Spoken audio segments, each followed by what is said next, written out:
स्वागत है आपका फिर से इस रहस्यमयी, डरावनी, अनोखी, अनजानी, अनसुलझी दुनिया में। क्या आप भूतों में विश्वास करते हैं? क्या आपने कभी भूतों को देखा है? क्या भूत सच में होते हैं?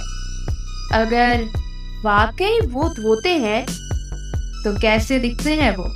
क्या भूतों के पास सिर्फ एक सफेद साड़ी ही होती है पहनने के लिए? आखिर कहाँ रहते हैं ये भूत?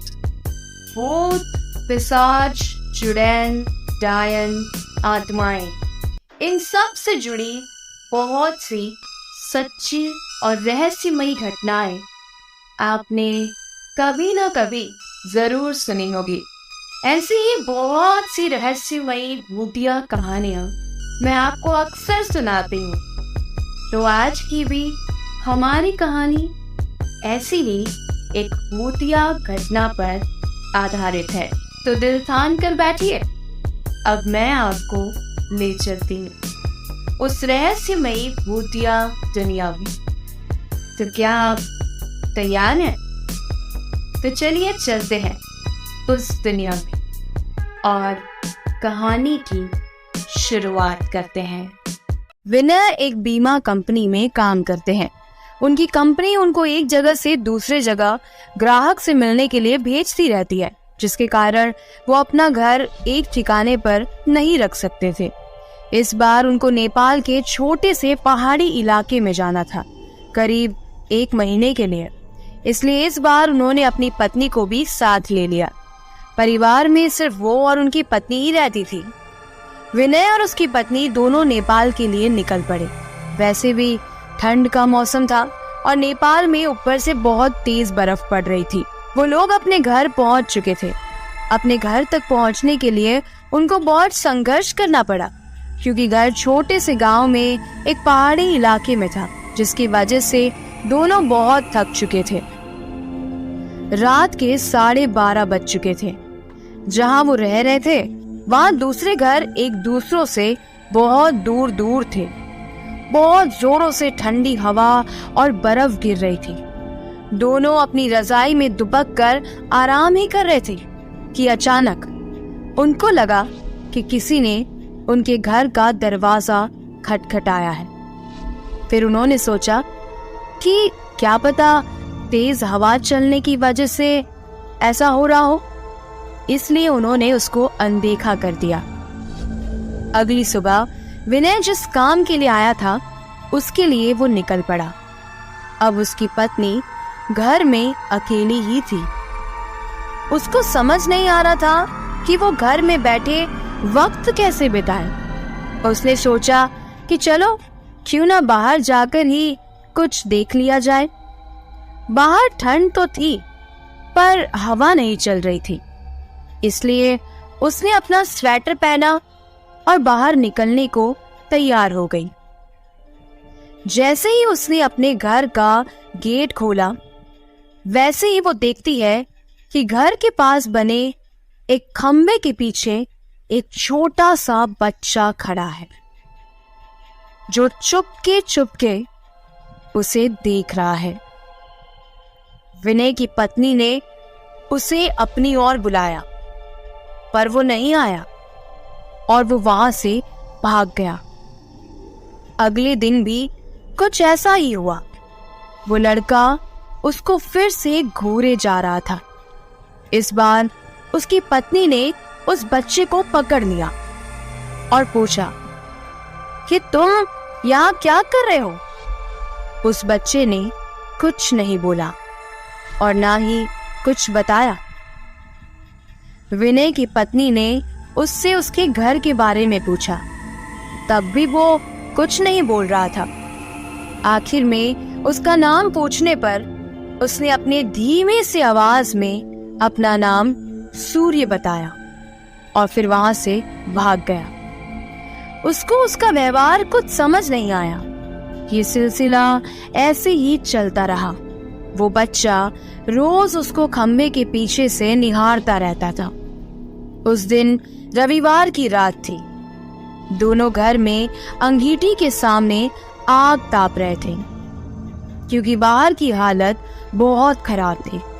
इतनी खराब कि कोई थोड़ी देर के लिए बाहर निकल जाए तो उसकी जान चली जाए। अचानक किसी ने दरवाजा खटखटाया। उन दोनों को फिर से लगा कि शायद हवा की वजह से ऐसा हो रहा है। तभी फिर से किसी ने दरवाजा खटखटाया। इस बार खटखटाने की आवाज साफ आ रही थी।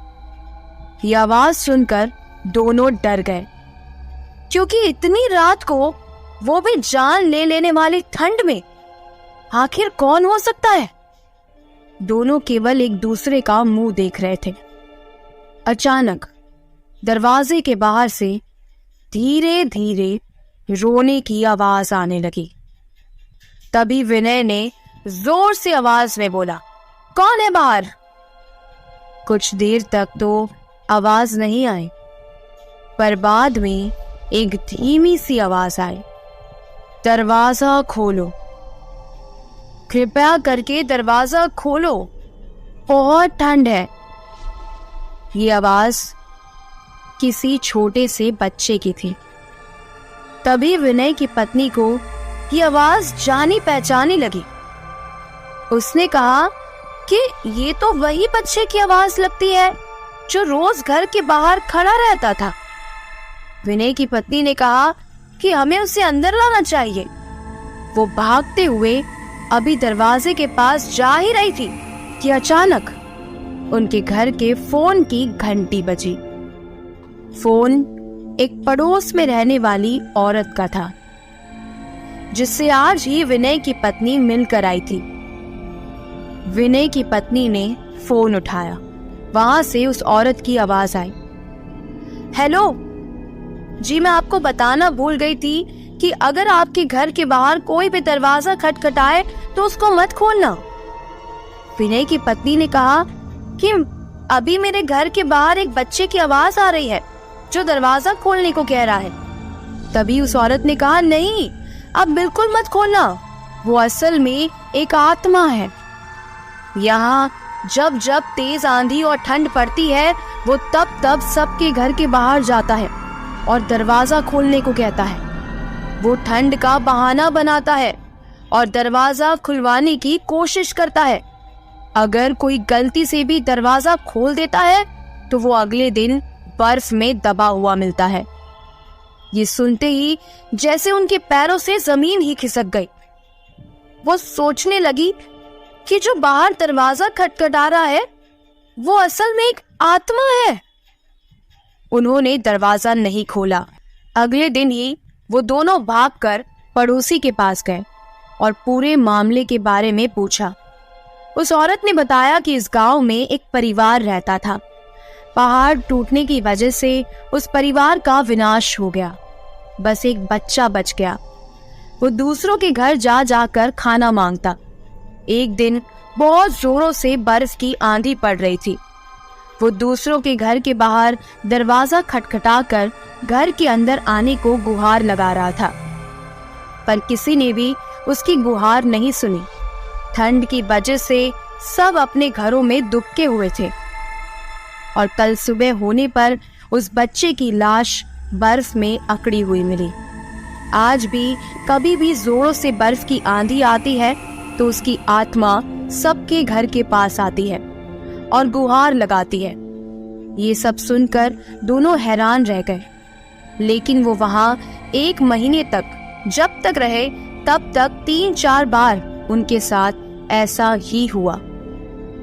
लेकिन विनय का काम खत्म हो जाने पर वो वहां से चले गए। पर विनय की पत्नी के दिमाग में एक रहस्य हमेशा बना रहा कि उस घटना के बाद जो बच्चा उसे रोज घर के बाहर दिखता था वो उसे कभी नहीं दिखा। आपको ये रहस्यमय कहानी कैसी लगी? कमेंट करके जरूर बताइएगा। ऐसी ही और भी रहस्यमय कहानियों को सुनने के लिए चैनल से जुड़े रहिएगा।